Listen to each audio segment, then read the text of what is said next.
Hi everyone and welcome back to KSAC's Online Learning Hub. Today we're going to be talking about online safety. Since our world is surrounded by technology and we are part of it, it's important to know that we are navigating those online communications safely and also connecting with people in a safe manner that is more respectable for everybody. So before we start any presentation, we always acknowledge the land that we are on. We respectfully acknowledge that we are on the traditional territory of the Michi-Saagiig Anishinaabeg people, the land associated with Treaty 20 and the Williams Treaties. Local Indigenous partners remind us that Peterborough's traditional name is Nagojavonong. That means place at the foot of the rapids in Anishinaabe-Moan. We offer our gratitude to First Peoples for their care for and teachings about our earth and our relations. So may we honor those teachings and give gratitude back to this land that we are on. So how do we stay safe online when connecting with people? Sometimes when we are talking to people online on social media platforms or on gaming apps, we might not know who we are actually talking to. These are some of the people that we just meet online and make connections with, but not necessarily know them in real life because they are not necessarily our classmates or our colleagues or our neighbors. So sometimes what happens is when we are navigating online communication, things can get a little bit sketchy, sometimes a little bit scary or overwhelming for a lot of folks. And that's all right. We are here to kind of talk into the idea of when we are connecting with some people, what is important to note, what is important to make a little reminder of for the next time when we have those conversations. It's also important to keep yourself reminded that people that you're connecting to online might not have the best intentions, even though they seem very sweet and concerned and nice to you. So sometimes when we are navigating these online communication, do we really know who we are talking to, right? Somebody can say that they are 16-year-old, but in reality, on their side, they might be 50 or 30-year-old, and we don't know, right? We cannot tell age of somebody just by talking to them through a media communication. If we have not met them in person, it might be difficult to know their age. Can we consent if we aren't fully informed of who we're chatting with? So sometimes what happens is people may ask for personal information online. They might ask, which mall do you go to? What is your favorite cafe? What do you like to do on weekends? Which is your favorite place to go in the city? Do you keep your location services on Google? Um, which school do you go to? What does your parent do? And things like that. Some of the information that is very personal to us, but they would like to know more about it, right? So in those situations, it is harder to make a little note of if this person is really concerned or really a true friend to us, or if this person is trying to get some information out to kind of make a little bit of move on like scamming people or taking advantage of them. And when we talk about consent, sometimes online can be tricky, only because first, we do not know the age of the person. Second, we do not know them in person. We haven't met them before.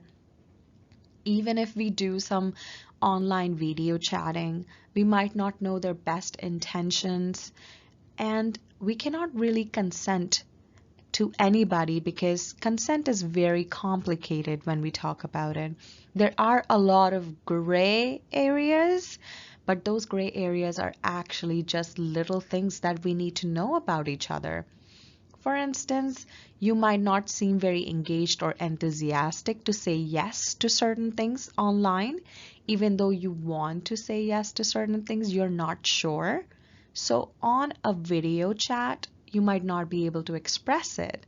right? Some people are just not great at expressing some things unless it's written down. So it becomes a little harder for those people, and it is not the same for everybody, but for a lot of people out there. So consent becomes a little tricky there. We can't really fully give informed consent. And when we say informed, we mean that you say yes, you are 100% into it, you know that you trust this person completely when you're saying yes, and that person is aware of where you're coming from, what your boundaries are, what you're comfortable doing or not. And sometimes it's easier to know a person is saying yes or no by just reading the body signs, which are not possible virtually, right? So, can we be sure of the age of who we're talking to? Like we've mentioned many times, age is a big concern when it comes to sharing information, sharing images, sharing personal details, right? It also plays into the power and control wheel. So if a person that you're talking to is like 5 or 10 years older than you, they might be in a different capacity and at a different stage in their lives.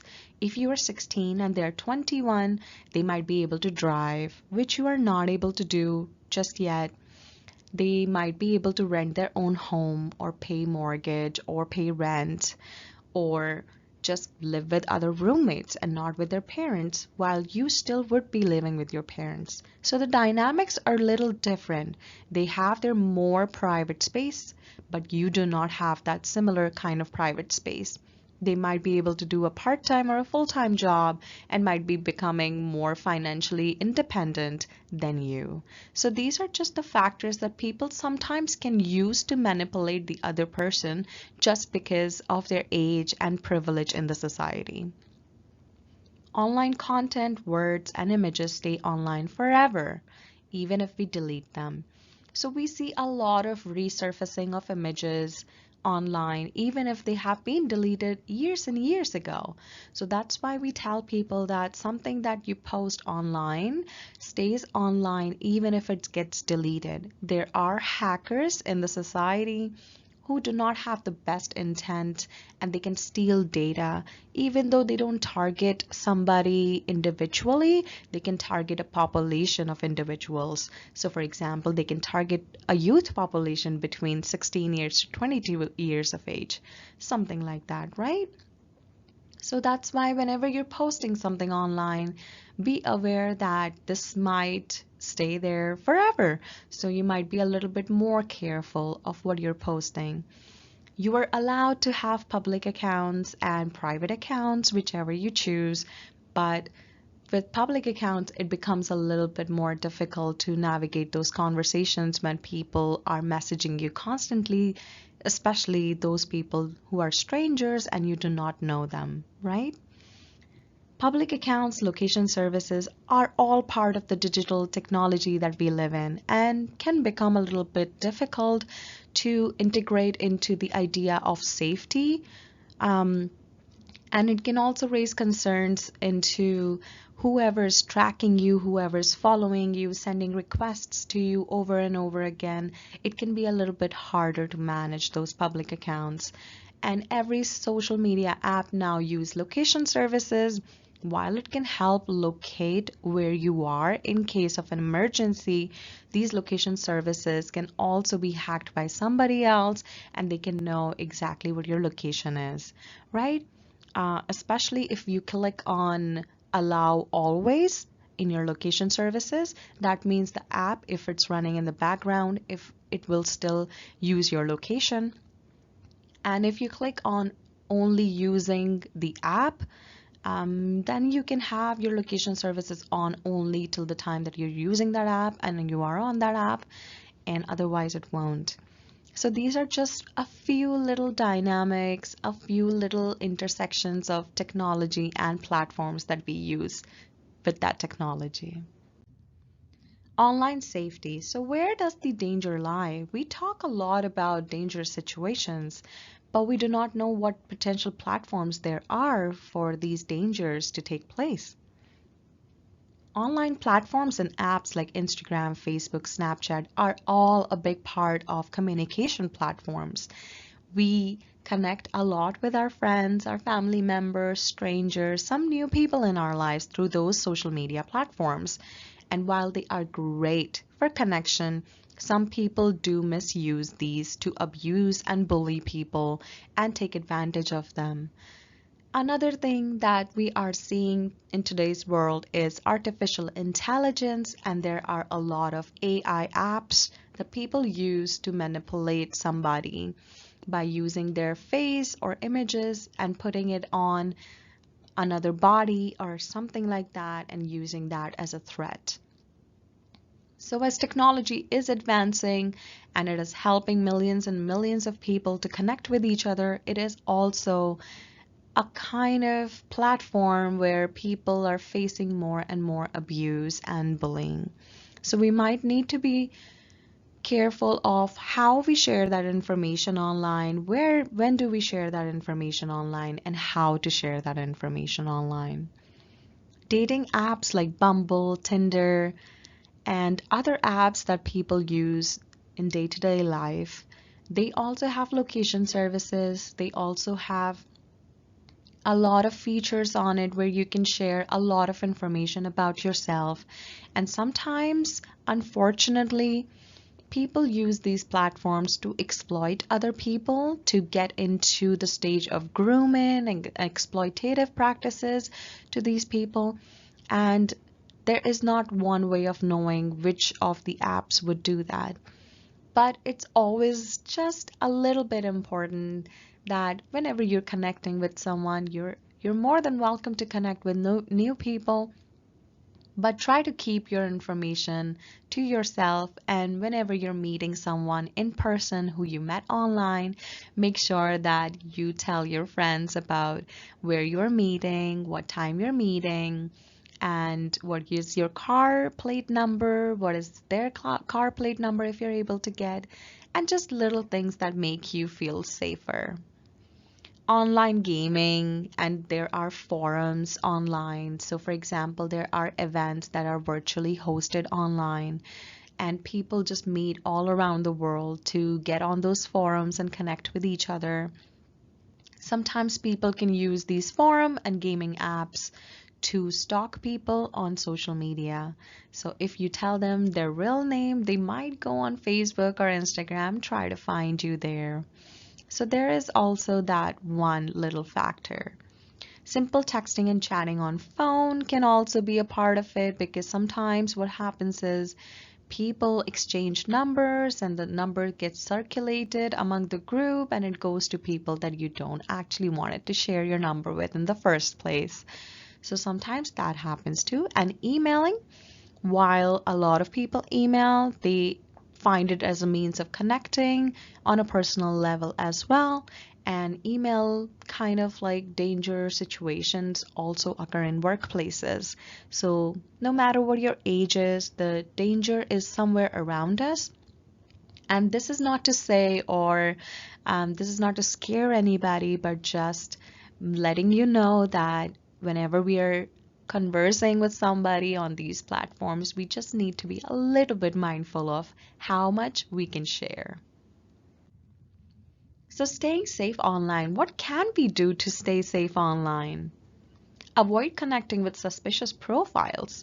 So, this is one thing that you can look for in people while you're connecting with them. You can read their bio, and if you find that this person does not have an actual photo of themselves, or these are like AI developed or like edited photos or photos of like celebrities and all that, you can try avoiding connecting with those profiles.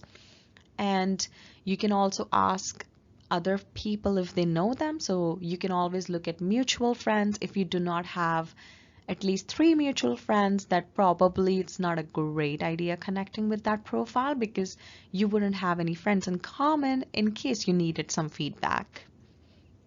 Try finding your potential date on other social media platforms. So if you met somebody online and if you want to date them or want to meet them, one thing you can do is that you can go online on other social media platforms, and then you can try finding their name on those social media apps and try to look for their profile. So usually what happens is if a person is trying to stalk someone, they will do it only on one social media app because they do not want to risk being reported on multiple social media platforms. So they will not make multiple profiles. So try to find them on multiple social media platforms. That kind of like brings liability and more responsibility into the situation and makes the person more reliable and more real. Avoid engaging in conversations with people asking for your personal information. It's good to share your first name. It's good to share what you like as a person, what your hobbies are. It's good to make those conversations. But if somebody is asking you for extra information, for example, what hours do you go to the mall to? What hours are you going to the coffee shop? Which is your favorite spot in the city?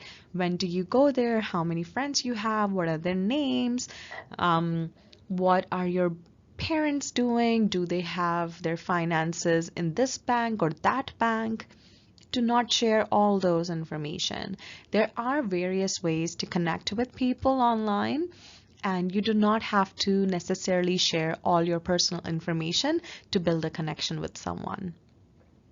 Try different profile pictures for each social media account. So this keeps you safe in case somebody is stalking you.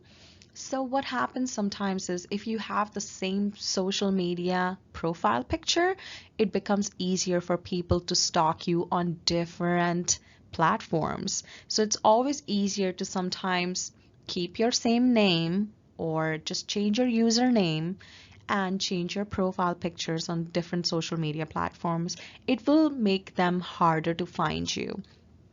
On Facebook, there is a feature where you can lock your profile, so only your friends can see them and people who you have connected with can see them. So there are little features that you can look into to keep yourself and your account safe. Do not respond to financial requests, no matter how nice they are. If a person says that they're really concerned about you, they really want to connect with you, they really feel that there's a connection there, and they would love if your relationship could move forward, but if they make financial requests to you and they play it as an emotional game, please do not try to engage in those kind of requests because we do not know when a person can scam us. It's great to help out your best friends that you have known for 5, 6 years and you've seen in person and know that they are financially struggling. But it's always advisable to not share your bank account information or any financial information with anybody online, especially if you have not met them and this friendship is new. Try not to share your photos online. You can share your photos if you want to on your Instagram and Facebook profile. If you have a public account, you might be a little bit more careful of how much you're sharing and how much you're keeping online because as we said, nothing that stays online will ever be removed completely, even if you delete it. So yes, there are servers on which the information stays forever. And if you are sharing your photos with your intimate partner as a means of building relationship or building that trust, try to avoid showing your face in the pictures. So in case anything happens, if a situation arises, your face won't be in the picture, and it is a safer way to kind of continue sharing your picture with somebody that you have an intimate relationship with. And we have seen in long distance relationship this happens more often.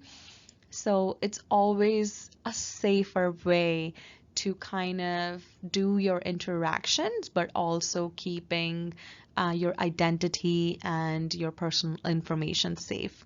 So there is not one way to say, hey, don't share your pictures and you will stop sharing. It doesn't work like that. But yes, there are safer ways in which you can do to minimize the risk and danger to yourself. Non-consensual image and video sharing.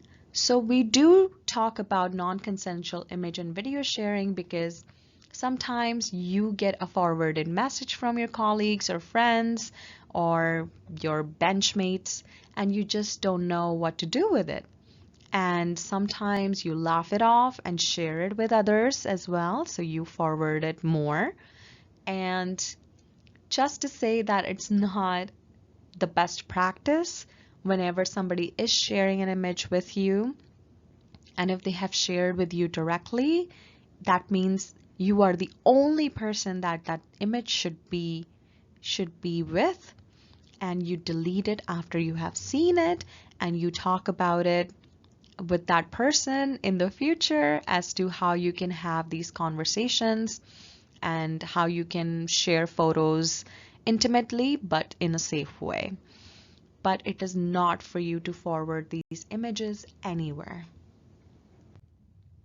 Not only is sharing someone's explicit photo without their consent morally wrong, it is illegal to have or share sexually explicit images, videos of minors, that is, anyone under the age of 16, on any technology device, even if you didn't take or share the image yourself. So anybody who is above the age of 16 and shares an image of anybody under the age of 16, it counts as child pornography and it is illegal in Canada. If you have a person in your life who is your partner and they are sharing their images with you and you are of the same age, that is still okay to do. It's not illegal, but we do not advise it because whatever goes online stays online. But if you do want to share those images, make sure that you are sending it to the person that you intend to, and you talk to them, and that person sees that image and deletes it, right? So it's your moral duty whenever you receive an image that is forwarded by someone or is non-consensual, then you report it. We very much emphasize on reporting sharing of explicit images because, first of all, it was never on you to share it forward or to tell other people or to receive that. A lot of people receive images even if they don't want to, and a lot of people are told to forward images as a way of peer pressure. So whenever you receive any explicit image that you did not consent, please report it. If someone sent you an inappropriate photo of someone else or just shows you, report it to a trusted adult or refer to an online resource immediately. And you won't be getting in trouble for reporting, even if you shared an image or you gotten an image or you forwarded an image. The moment you report it, you become the responsible person who reported it, and you will not face any criminal charges or anything related to it. And it's also for the safety of the person whose image it is. Nobody wants their images circulating around, right? So you are protecting yourself, you're protecting the other person, and you are also protecting the person whose image it is, right? So it's always important to report any non-consensual image that is being shared. If someone is threatening, releasing photos or videos of you in exchange for anything, then you can contact support immediately, right? There are authorities, there are trusted adults that will help take that image down even if it is released. But it's important to report and take it down immediately. And if somebody hasn't reported and if anybody hasn't posted it online and you report it, then there can be actions taken that can minimize the risk in the future as well. So that's why we always tell, report. Have some trust in adults around you, your teachers, your parents, your guardians, your neighborhood relative, or anybody else that you just consider to be trustworthy of this information. You can always share it with them and they will be able to help you. Trusted adults and agencies are here to support you and not the manipulator. So in case somebody is manipulating, they will be charged with that criminal action and not you. We have some resources in this presentation that you can go and look at. You can Google them on your own so that you have some resources on hand in case you, your friends, or anybody needs support. So we have Talk for Healing. They have call, text, and online chat support. We have Kids Help Phone. They also have call, text, and online chat support. And if you are an Indigenous person who is needing an Indigenous helper or someone from your community, you can text First Nations, Inuit, or Métis on that text number and you will get connected to an Indigenous helper. And if you are a Black youth or a person from the Black community, you can text RISE to that number and get support. We also have needhelpnow.ca and cybertip.ca. These are great resources that helps you build skills in case that there is a need to ever report something online related to cyberbullying or non-consensual image or video sharing. And they also provide supports by letting all these images down from the internet website and be done with it. And we just want to say that you are not alone and we have supports available for you. You can check out our website and we are always connected with you, just a phone away. And this is also some of our Kawartha Sexual Assault Centers details and what we provide as supports to individuals who are walking through our doors. We will see you next time in different presentation. Thank you so much for joining us today.